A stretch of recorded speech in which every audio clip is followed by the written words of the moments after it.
Magaliesberg is 'n vreedsame gehuggie, 'n uurse ry uit Johannesburg. Maar dit lyk asof mynbase groot planne vir die dorpie het en dit het inwoners nou op die oorlogspad. Hulle wil eenvoudig niks daarvan hoor nie. Open cast mining is when you bring in massive machinery and you remove overburden to expose the minerals underneath. Someone has been taking samples here. You can see here, used to be a piece of rock here. This is not a geological report. Ian got punched in the nose and he's a 70-year-old man. Wasn't a clever idea to start like that. Mynmaatskappye wil nou goud en nikkel in die Magaliesberg omgewing ontgin. Ek is so wat 5 km buite die Magaliesberg dorpie. Hierdie is die Magaliesberg Meander en agter my in die vallei is die Blaauwbank rivier. Hierdie hele gebied, so wat 42 vierkante kilometer, letterlik op elke plaas is daar aansoek gedoen vir prospekteringsregte.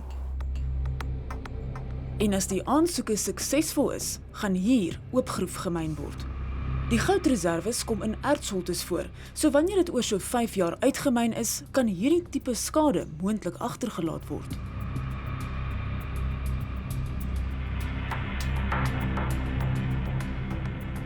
Die gekleurde dele op die kaart toon die plase aan waar mynmaatskappye by die Departement van Minerale Hulpbronne om prospekteerpermitte aansoek gedoen het.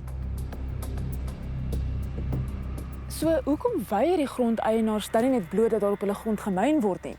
Wel, dis waar die wet aan die kant van die mynmaatskappye is. Kragtens die wet op ontwikkeling van minerale en petroleumhulpbronne behoort minerale regte aan die staat. Dis nie nodig om toestemming van die grondeienaar te kry om daar te prospekteer of te myn nie. Hy moet maar magteloos toekyk hoe dit gebeur. Hewitt is die voorsitter van die Magaliesberg Grondeienaarsvereniging wat die plaaslike gemeenskap verteenwoordig. Hulle skop vas teen enige mynbedrywigheid in die omgewing.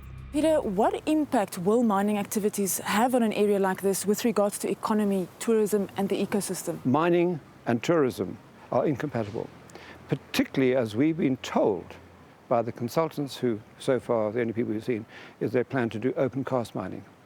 Now that will cause serious damage to the environment, the ecology of the area, and most importantly, the dwindling water resources we have through our river system and of course groundwater. Dis ook kommerwekkend vir Len Jansen, 'n siviele ingenieur en inwoner van die dorp. What exactly is an open cast mine?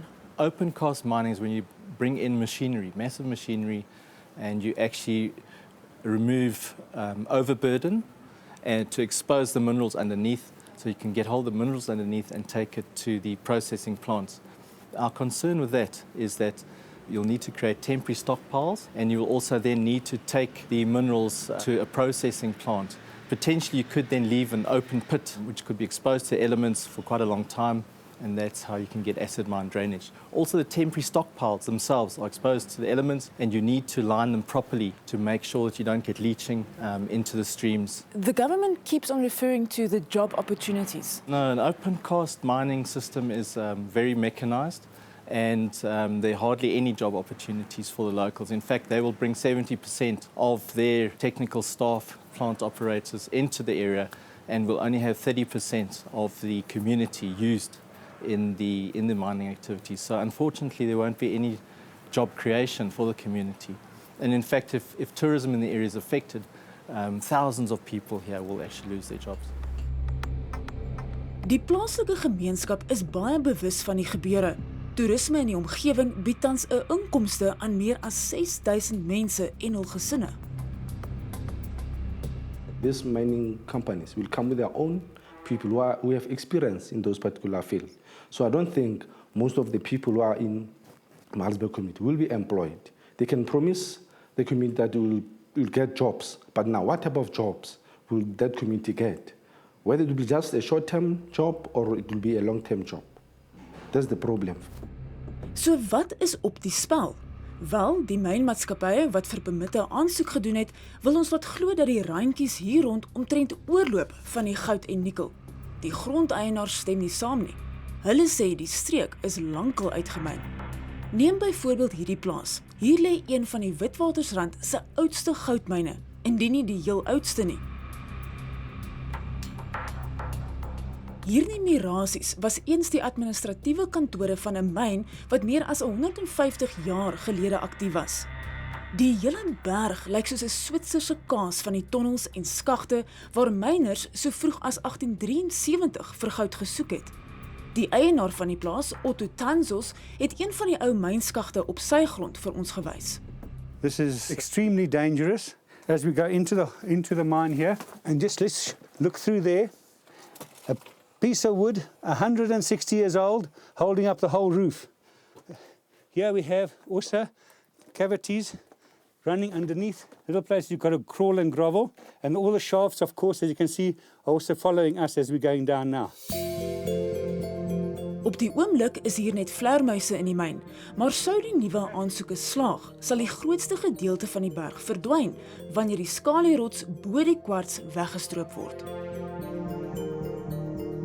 That's the only way they can actually get to all the pockets of gold, because it's not a reef. It's pockets of gold there. But this mountain behind us will be gone by then. Maar dit lyk nie of dit die mynmaatskappye afskrik nie. Trouwens, daar is tekens dat hulle by sommige plase monsters geneem het, sonder om die grondeienaar se toestemming te vra. Nou dit word volgens wet vereis dat prospekteermonsters slegs met die toestemming van die grondeienaar geneem kan word, of nadat 'n permit uitgereik is. Soos julle hier agter my kan sien, is prospekteermonsters sonder konsultasie van hierdie plaas geneem. En dit lyk asof dieselfde mense ook binne die ou myn bedrywig was. Someone has been taking samples here. You can see here. It's been emptied out. Used to be a piece of rock here. See, it's all newly broken. Met kennisgewing soos die, kan mens nie sê jy het nie geweet dat jy op private eiendom is nie. Die oortreders het absoluut geen agting vir die grondeienaars getoon nie en het selfs 'n bejaarde plaasbestuurder te lyf gegaan toe hy dit durf waag het om hulle te bevraagteken.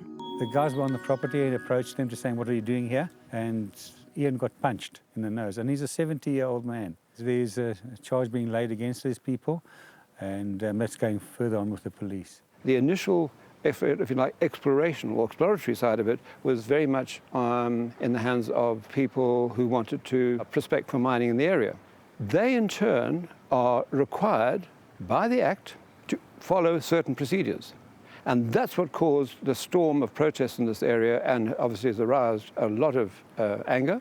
Die man wat die mense warm onder die kraag het, is Andrei Richter, 'n mynkonsultant wat namens die maatskappye om prospekteer en mynpermitte aansoek gedoen het. Mr. Andrei Richter claims to have sent emails to various affected landowners. Is this true? The first or second meeting we had here, I think there were about 40 people. We all registered. We all gave our email addresses, yet only 4 or 5 people received any notification. But moreover, they received a notification when it was already 11th hour plus in which to get our objections in. We didn't even know about the meeting until one of our community had his ear to the ground. He said, "Oh, there was a meeting in Midrand about mining prospecting about to happen in Magaliesberg." Wasn't a clever idea to start like that. I don't think the community of Magaliesberg have really got anything concerned because the Department of Mineral Resources puts the environment first as well. And I think the minister has come out very clearly on issues of mining, but mining sustainably. And I think we have applied due diligence in most areas where there are environmental sensitivities. So I don't think the department does work with the Department of Environmental Affairs. So there's nothing that is going to slip through the cracks. Die vervaardiger het wel 'n e-pos aan meneer Andrei Richter gestuur wat sê, "We as 50/50 also want to go on record in writing that we offered you and your clients, the applicants for prospecting and mining licenses in the Magaliesberg area right of reply. I sincerely hope that you will make use of that right." Ongelukkig het ons nie van hulle gehoor nie.